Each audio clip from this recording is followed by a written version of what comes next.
Nous voyageons en Île-de-France, Rémi, et nous sommes à Cergy-Pontoise pour visiter quelle activité et quelle discipline nous allons découvrir aujourd'hui.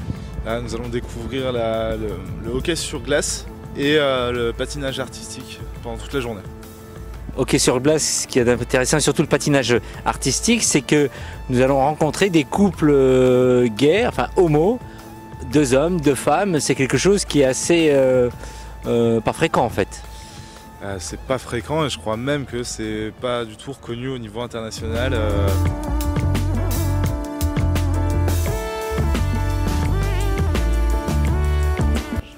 Je suis avec Johan et Vitalien. Bonjour Johan. Bonjour. Vitalien, bonjour. Bonjour. Alors vous êtes des passionnés de patinage artistique. Alors pour les Gay Games à Cergy-Pontoise, vous venez simplement en tant que spectateur. Qu'est-ce qui vous motive et pourquoi venir là aujourd'hui? Moi ce qui me motive c'est à la base le patinage, donc c'est pour ça que je suis venu voir les Gay Games, parce que c'est ma passion, la première passion de ma vie en fait, le patinage, donc c'est pour ça que je suis venu voir. En plus c'est une compétition ouverte à tout le monde, donc c'est pour ça que je suis venu voir un sport auquel j'aime. Voilà. Et vous, qu'est-ce qui vous motive? Pareil, c'est une passion pour ma part et c'est mon sport. Et on vient encourager nos camarades qui viennent se défouler aujourd'hui devant cette compétition ouverte à tous. Alors comment ça se passe, vous qui pratiquez donc, dans un club amateur, on va dire, quand on est homo, est-ce qu'on trouve sa place facilement? Est-ce que ça se passe bien en règle générale, ou on a besoin d'être visible pendant des jeux comme les Gay Games pour faire évoluer un certain nombre de mentalités dans l'univers patinage artistique? Alors dans l'univers du patinage artistique, on va dire... Vous êtes nombreux?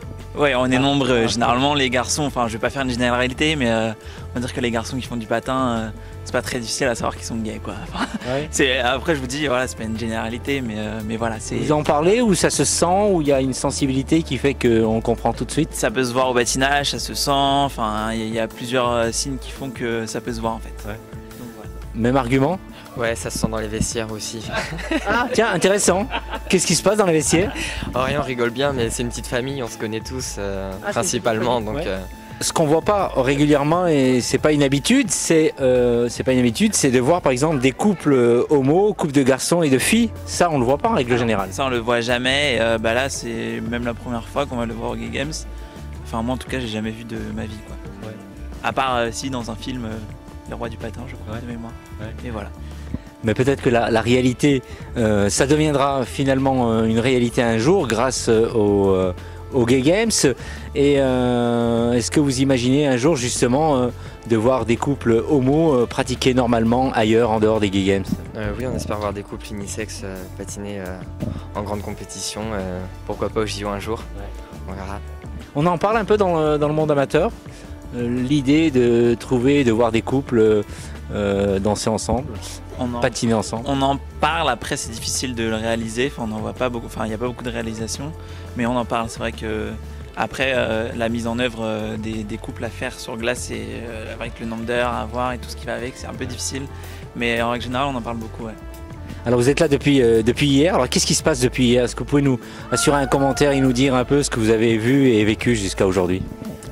Qu'est-ce qu'on a vu? Qu'est-ce qu'on a vécu? On a vu des beaux programmes, des beaux costumes, et il y a eu de la bonne ambiance.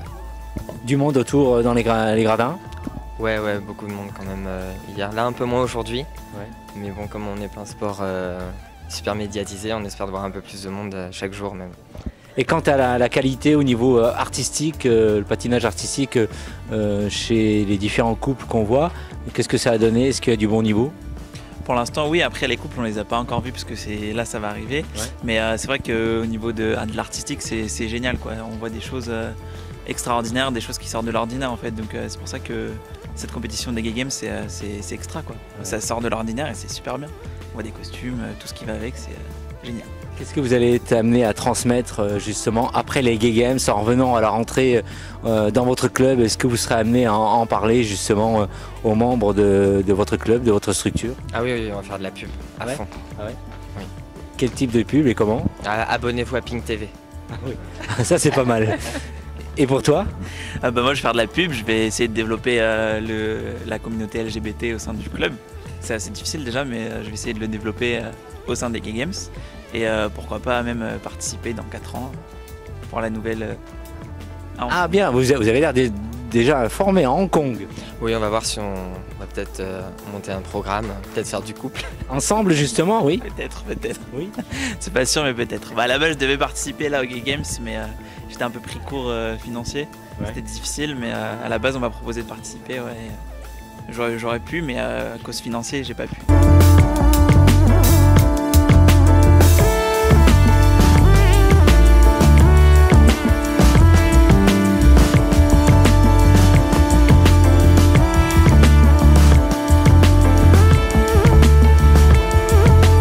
Je suis avec François qui nous vient de Lyon, patineur de Lyon et qui participe au Gay Games. Tu t'es inscrit sur quel programme, François? Bonjour. Bonjour. Alors je me suis inscrit moi sur la compétition ISU qui avait lieu lundi et hier mardi. Moi j'ai patiné hier. Voilà, dans la catégorie Masters Elite, en catégorie jeune adulte, parce qu'il y a différentes catégories d'âge. Voilà, j'ai patiné sur Flashdance hier vers 16h40 et puis voilà, ça s'est bien passé, donc un super moment. Flashdance, pour ceux qui ne connaissent pas. Alors pour ceux qui ne connaissent pas, ça vient d'un film qui est sorti en 1983, un film sur une danseuse qui rêve de devenir danseuse élite, mais qui se heurte à sa couleur de peau puisqu'elle est métisse. Et voilà, et finalement tout le monde connaît cette scène à la fin du film où elle danse une danse très peu commune et elle ravit le jury. Et voilà, moi cette musique m'a vraiment beaucoup inspiré. Je voulais quelque chose avec du peps et quelque chose un peu de disco. Donc voilà, je patinais là-dessus, je crois que ça a bien marché, le public et les juges ont apprécié, donc très bon moment. Tu attends le résultat? Alors le résultat est tombé hier, donc du coup j'ai terminé premier sur 2, on était 2 dans ma catégorie. L'autre patineur, Anne, qui est australien, a fait un programme très très sympathique, j'ai pu le regarder, il passait juste avant moi. Donc voilà, franchement c'était une belle compétition. J'avais hésité à participer à la compétition aujourd'hui et ici, puis finalement je me suis dit que j'allais garder mon spectacle Flashdance pour l'exhibition demain. Ouais. Et alors en ce qui concerne l'exhibition, qu'est-ce qui va se passer exactement? Alors donc ça va être un spectacle je pense de 2-3 heures. Je crois que tous les patineurs sont invités à représenter soit le spectacle qu'ils ont présenté pendant la compétition, soit un autre numéro. Voilà, je crois que ça commence à 6h, ça devrait se terminer vers 9h. On a un programme où il y a tous les patineurs au début. Pareil à la fin, il y a un final et puis entre, il y a nos différents numéros personnels. Alors dans quel club tu pratiques à Lyon? Est-ce que c'est un club LGBT ou un club classique? Alors non, c'était un club classique. Moi j'ai d'abord commencé à Villard-de-Lans, je pense que c'est important de le préciser, où j'ai patiné 5 ans en solo et où je me suis entraîné d'ailleurs cet été pour les Gay Games. Je remercie le club de Villard d'ailleurs.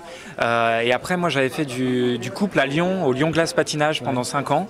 Voilà, mais qui est un club tout à fait classique, donc pas de fédération LGBT. Et moi j'ai pris connaissance des Gay Games il y a 1 an, tout pile.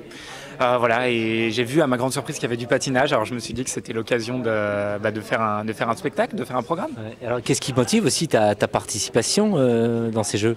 Alors moi ce qui me motive c'est que je trouve que des événements comme les Gay Games qui insistent sur la diversité, il n'y en a pas beaucoup.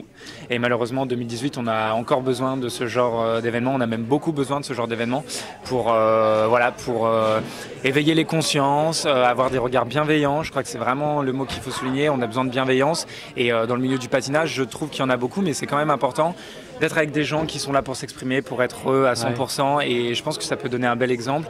Peut-être pour des personnes voilà, qui sont victimes d'homophobie et qui ont besoin d'être rassurées. Et voilà, et je pense que ce genre d'événement, ça permet de rassurer les personnes et puis de faire avancer le débat. Ouais.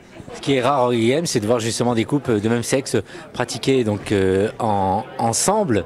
Ouais, absolument, c'est vraiment rare. Il y a un couple américain que j'attends de voir patiner avec grande impatience. J'aurais bien aimé faire un numéro avec un autre garçon, malheureusement ça n'a pas été possible. Mais voilà, je garde cette idée en tête, pourquoi pas pour les prochains Gay Games. Que j'allais dire, donc à Hong Kong, tu es encore jeune, donc il y aura de la marge de quoi travailler et progresser pour présenter quelque chose. Ouais, absolument, c'est dans 4 ans, 2022 à Hong Kong. Ouais. Voilà, on verra comment les choses se passent, comment les choses évoluent. Mais ouais, ça serait une belle démarche, absolument. Et dernière question, comment toi tu vois l'évolution dans le patinage artistique en ce qui concerne les couples d'hommes ou de femmes de même sexe? Est-ce que tu penses qu'un jour on verra ça donc un peu partout? Eh ben, c'est une bonne question. Je ne sais pas si les fédérations internationales sont encore capables d'ici quelques années d'accueillir des couples de même sexe. Vraiment, ça serait très bien. Après, là, on le voit, lors de ces Gay Games, on a une compétition ISU officielle, une compétition ISI entre guillemets non officielle où on a les couples de même sexe qui patinent ensemble. Franchement, je sais pas. Je suis un peu sceptique à ce sujet-là, surtout quand on voit comment la Fédération internationale fait avancer les choses, notamment au niveau des musiques sur lesquelles on a le droit de patiner. Après, je sais qu'ils font des efforts et je pense qu'en tout cas, on a besoin d'événements comme les Gay Games pour avancer là-dessus et j'espère qu'aller d'ici une dizaine d'années, ce sera possible. Ouais. Possible quand tu seras champion à Hong Kong, peut-être tu arriveras à te faire connaître et à faire avancer la cause dans ce domaine. Écoute, c'est tout le mal que je me souhaite, vraiment. Merci François. Merci.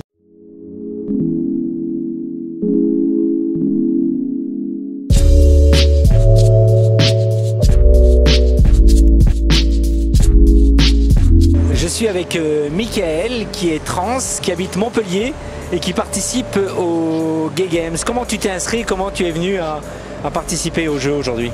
Alors je me suis inscrit grâce à l'association Le Refuge, parce que je suis hébergé par l'association et en janvier ils nous ont parlé de ces jeux-là avec la possibilité de faire plusieurs sports et dès qu'ils ont mentionné le hockey sur glace, comme c'est ma passion, j'ai dit tout de suite moi je veux y aller et il faut absolument que j'y aille. Donc voilà comment je me suis retrouvé à venir et à participer à ce tournoi et aux Gay Games. Et alors les gens que tu rencontres aujourd'hui pendant ce tournoi et hier aussi pendant ce tournoi, comment se passe l'adaptation et la rencontre avec les gens? Ça s'est passé plutôt bien. Après, surtout sur le terrain, c'est un peu compliqué quand on n'est pas habitué à jouer avec les personnes, à comprendre leur style de jeu et à jouer avec. Mais une fois qu'on a passé cette barrière-là et qu'on a commencé à parler ensemble, ça se passe plutôt bien, l'ambiance dans les vestiaires est bonne, donc on rigole bien et il n'y a pas de souci. Et tu dis naturellement aux gens que tu es trans, comment ça se passe? Moi je le dis naturellement, j'ai pas de problème avec ça. Donc puis après je considère que toutes les questions qu'ils posent, il n'y en a aucune qui sont malvenues, donc en règle générale je réponds. Et si vraiment je sens qu'il y en a une qui est malvenue ou qui n'est pas à propos, je le dis gentiment, mais en règle générale il n'y en a pas et ça se passe bien. Et dans ta vie quotidienne en Montpellier, comment ça se passe? Tu pratiques le hockey ou une activité sur glace? Alors je pratique le roller hockey et le hockey sur glace. Je fais les deux sports. Donc ouais, je pratique. Et là, comment ça se passe aussi avec les gens? Alors au roller hockey, ça se passe assez mal parce qu'ils m'ont connu avant ma transition, donc ils ont du mal et j'ai vraiment beaucoup de problèmes. Mais au hockey sur glace, comme ça fait moins longtemps que je joue, ils me connaissent que sous ma nouvelle identité, donc il n'y a aucun souci avec ça et tout se passe bien. Alors ceux qui au départ, avec qui ça se passe mal, il y a quand même aussi un temps d'adaptation où ils finissent par arriver à évoluer et à changer leur regard. Oui, il y a eu un temps, il y a eu un bon 7 mois d'adaptation et depuis la fin de saison dernière, ça commence un petit peu à évoluer dans le positif, mais il y a quand même 2-3 personnes qui restent réticentes et qui ont vraiment aucune envie de savoir et aucune envie de s'intéresser.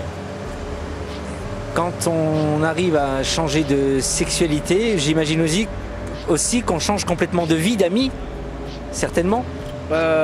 Oui, parce qu'au final, moi en fait, avant, je vivais comme un garçon, mais genre chez moi, voilà, quand j'étais tout seul, chez moi, donc mes 4 murs.